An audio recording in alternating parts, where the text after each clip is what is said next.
Yugi's duel with Kaiba is over. Yugi has come out triumphant. Hence my choice to review this last chapter of the Death Tea arc separate from the previous 3. The climax of the arc is over. I want to review the denouement separate from it. Kaiba is of course shocked that he lost to Yugi for some reason, even though he has already lost to Yugi before. And the other Yugi, of course, leaves him with a penalty game, which is super interesting, and we'll talk about that in a minute. He imparts on Kaiba the penalty game Mind Crush, which he says will destroy the evil part of Kaiba's heart. Meanwhile, Jinochi and Anzu are still being held at gunpoint by Kaiba's guys, and for some reason, even though that was still Mokuba who had them held at gunpoint, it wasn't Kaiba himself. These guys should have buggered off by now. Even though they're still in a very public place and aren't going to just shoot a couple of kids, Jinochi is genuinely worried that they'll try to shoot a couple of kids, but he can't really do anything about it on his own because there's 2 guys with guns, even though I'm pretty sure we only ever saw a 1 gun before this. But hey, it doesn't matter because it allows for Honda to have a dramatic moment. He shows up, sands his jacket, which I imagine is still stuck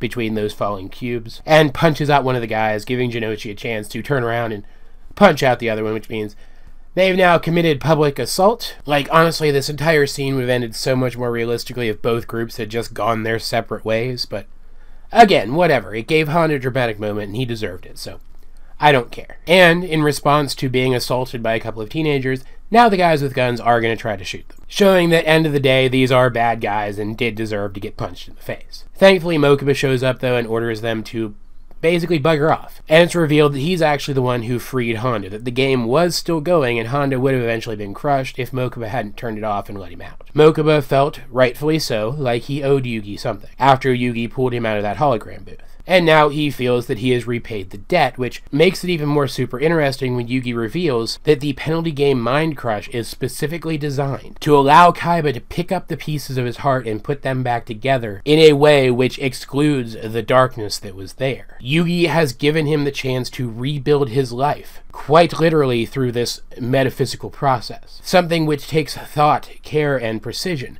He will not make the same mistakes again that he did before. He will come out of this a better person, and Mokuba will get his brother back. This is when Mokuba finally makes the full transformation to the character that we know later, for better and for worse. Because I did mention that Mokuba later is really only interesting in that he keeps getting kidnapped by people. But still, the kid's better off, and I like that. He tells Yugi and his friends the story of how he and Seto got adopted by the Kaiba family. They lived at an orphanage where they used to play chess, and Seto got very good at it. So when they heard that a powerful billionaire business owner, Gozaburo Kaiba, a chess master, was going to be coming by their orphanage, Seto challenged him on the grounds that if Seto won, he would have to adopt them and they would become Kaibas. And Mokuba doesn't have any problem with any of this. His brother fighting to win them a better life isn't what Mokuba has a problem with. But apparently Seto cheated in chess against a grandmaster, which I don't even think is possible, but whatever, it happened. And that was the moment when darkness started to enter his heart. So between that and the fact that Gozaburo treated them quite badly, this darkness grew in Seto's heart, and eventually he staged a hostile takeover of Kaiba Corporation, which led to Gozaburo killing himself. For some reason. I am sure the guy had to still have some assets somewhere to live on, so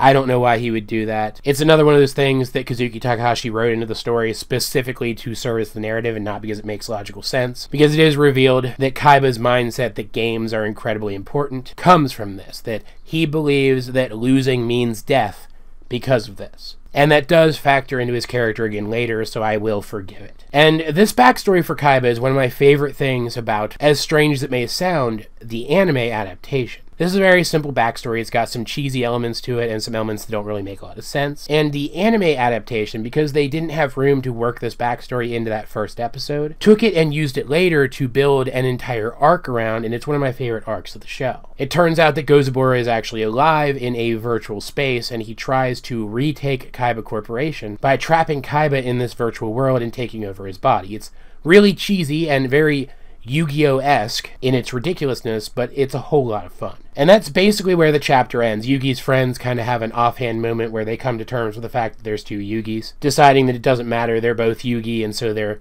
gonna treat both Yugis like their friend. And we learn from a bit of inner dialogue of Yugi's that the end of his battle with Kaiba marks the first time that he was able to remember everything that the other Yugi did. But that's really it. That's really the chapter. And it's a really strong chapter in terms of character stuff. I like it a lot. It's a great wind down and great finale for this arc. I love how Yugi, after everything, which actually reminds me, I should have pointed out, Sugoroku does pull through. I feel like that's probably important to mention here. Even before he knew that his grandfather was going to be okay, Yugi chose to help Kaiba. Whether because of what Mokuba said, or just the fact that he could see some good in Kaiba, or some combination of the two, he chose to help Kaiba when he didn't have to. Proving once again all over again that despite his dark tendencies, the other Yugi is a good person. Like that image of Kid Kaiba inside the larger Kaiba putting the pieces of his heart back together is such a strong image. And it's only possible for us to get that image because Yugi is a good person. I just really love it. I'm really happy that this is the way that this arc ended, that this is the way that this arc resolved. Though I do think it's interesting that Yugi was able to impose a penalty game in the first place, because it wasn't a shadow game. His duel against Kaiba was not a shadow game, and penalty games are only the penalty for losers of a shadow game. Which means that the only way that this makes sense is that Kaiba made it a shadow game with his holographic technology, which is super interesting and actually makes sense looking back on this with some stuff that we learn later on in, for example, the Dark Side of Dimensions movie. The idea that technology can turn a game into a shadow game too is something that holds up with the rest of the series, and it's really neat going back and rereading this to see that this is where it started. Maybe that's even why the holographic illusion of death, despite the fact that the person involved knew it was fake, had the same effect as the real one. The fact that Kaiba had made the game a shadow game made it more potent. But of course, as per usual guys, I'd like to know, what do you think of this chapter of Yu-Gi-Oh! If you have read it. Let's get a discussion going in the comment section down below or over on my Discord, link in the description. Either way though, this has been AJ22 and I will talk to you guys later.